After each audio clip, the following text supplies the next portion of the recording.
They say time waits for no man. But one pirate tried to make it obey. In the summer of 1707, the ship Crimson Wraith went down off the coast of Madagascar. Its crew lost, its treasure forgotten. But what haunted sailors for centuries wasn't what it carried. It was what it measured.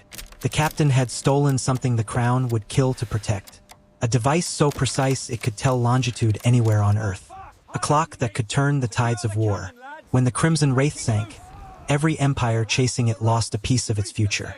The device, known only as the Sea Heart, disappeared into the deep. But legend says it didn't stop ticking. Divers have sworn they've heard it. Faint and rhythmic, beneath the waves where no sound should travel. A heartbeat of time itself. Some call it myth. Others call it the reason the oceans still whisper at night. And if what they say is true, then that pirate didn't just steal gold. He stole the world's clock. The year was 1707, an age when the sea didn't just separate nations, it decided who ruled them. And behind every empire's glory lay a secret war, a race to master time. For centuries, sailors could chart latitude by the stars. But longitude, the east and west of the world, was chaos. Men sailed blind, guided only by luck and prayer. A single wrong calculation could mean a fleet lost forever. England offered a fortune to anyone who could solve it. The answer, they said, would be found in a clock. But before London's brightest minds could finish their invention, one prototype vanished, stolen from the Royal Observatory itself. Witnesses spoke of a figure in a naval coat, burned and torn, who fled under the cover of smoke. That man was Captain Alden Kane, a pirate with the soul of a scientist and the temper of a god. Kane believed time itself could be conquered, bent like wind in a sail. And his stolen machine, the Sea Heart, could measure the world down to a single breath. To him, it wasn't just science, it was immortality. They say he used it to outmaneuver entire fleets, predicting tides and storms before they struck. To his crew, it was magic. To the Admiralty, it was treason. But genius has a way of turning on its master. The deeper he sailed, the stranger the readings became. The clock ticked faster beneath certain waters, slower under others. Sometimes it stopped altogether, yet his compass still moved. The crew whispered that he had found a current not of the sea, but of time itself. And when the Crimson Wraith vanished, it wasn't just the ship that sank. It was the last working map of how the world kept time. At first, the Sea Heart made them gods.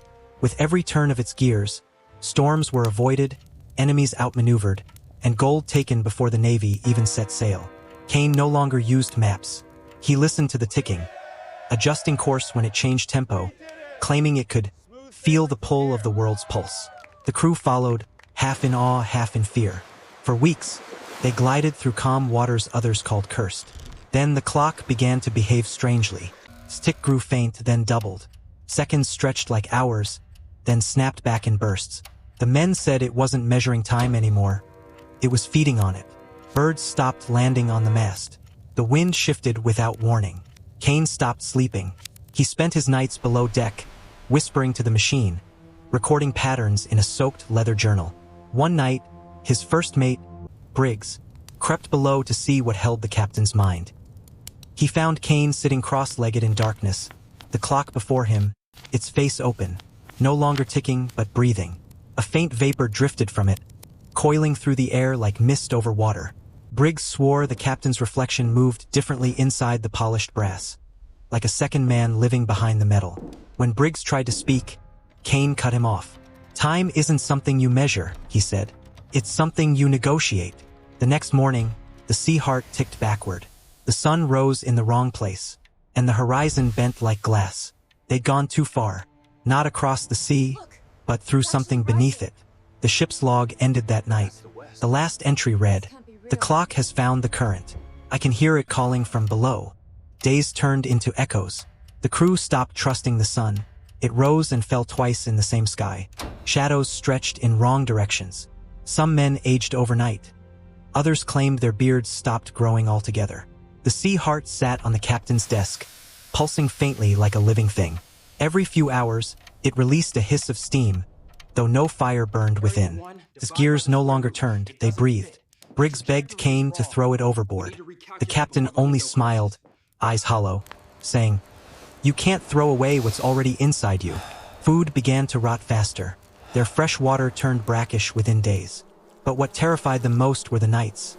Long stretches of silence broken by faint ticking that came from every wall of the ship. Some swore the hull itself was keeping time. Then came the tide that moved backward. The ship lurched as the sea drew away from itself, revealing black sand glowing faintly under the moon. And beneath that sand, something reflected, a golden light pulsing like a heartbeat. Kane leaned over the rail, eyes locked on the reflection below. "It's calling for me," he said. The first mate shouted for the men to hold him back, but Kane was already climbing the railing, the clock in his hand. He whispered something none of them understood and stepped into the sea. The water didn't swallow him, folded. The waves shimmered like glass rippling in slow motion, and both the captain and the clock disappeared beneath. The crew stood in stunned silence. Moments later, the ship's bell began to ring on its own. Each toll perfectly timed, each echo fainter than the last. And when it stopped, the sea was calm again. No wind, no ticking, just the faint impression of gears turning in the deep. Weeks later, a merchant vessel sailing near the Seychelles spotted debris. Planks charred and warped, drifting in a slow circle. The sea was glass smooth, no current, no wind. Among the wreckage floated a single brass casing, polished, flawless, and still warm to the touch. Inside, the hands of the sea heart turned in perfect rhythm. But its ticking was wrong. It didn't mark seconds. It marked depth. When divers were sent to recover what they could, their line stopped at 60 fathoms, where sound itself seemed to die. Down there, they swore they heard it. A pulse, steady and patient, echoing like a giant heartbeat beneath the sand.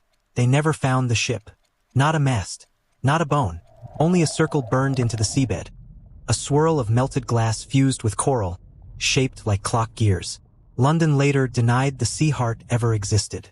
But records show that after 1707, every empire's maps began to drift, entire coastlines off by minutes of time and miles of sea, as if the world itself had lost its calibration. Sailors still speak of the Crimson Current, a stretch of ocean where compasses reverse, where days feel longer than nights, where tides rise before the moon appears. They say if you anchor there long enough, you can hear faint ticking under the hull, and sometimes whispers counting backward. Some believe Captain Kane is still down there, caught between minutes, keeping time for the deep.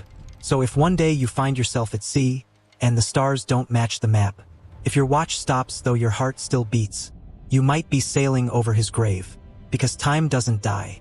It just drowns, waiting for someone foolish enough to try and pull it back up. What would you do if you could hold time in your hands?